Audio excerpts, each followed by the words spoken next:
5 China Coast Guard ships fired water cannons against a Bureau of Fisheries and Aquatic Resources vessel for about an hour and rammed it 6 times near Escoda Shoal in the West Philippine Sea on Sunday, August 25.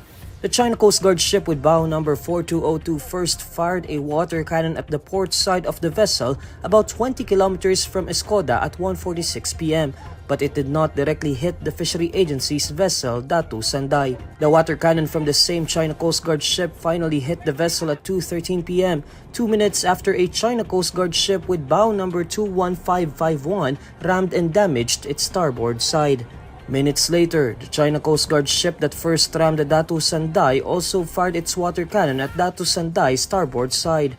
At times, the China Coast Guard ships simultaneously fired their water cannons, targeting the port and starboard side and the communication equipment of the vessel.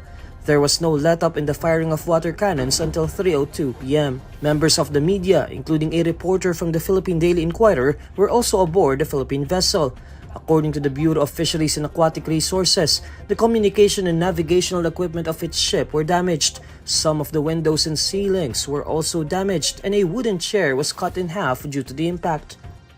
The ship also suffered an engine failure, aborting its humanitarian operation to bring supplies to fishermen at Escoda alongside its maritime patrol there.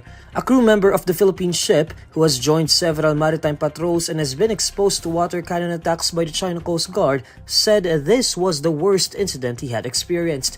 A People's Liberation Army Navy ship with bow number 626 and several China Coast Guard vessels attempted to encircle and block the Datu Sanday several times, even as the Filipino crew issued at least 26 radio challenges telling the Chinese to stay clear of their route. Meanwhile, the National Security Council disputed Beijing's claim that Philippine personnel fell overboard and were rescued by the China Coast Guard while on their way to Escoda Shoal.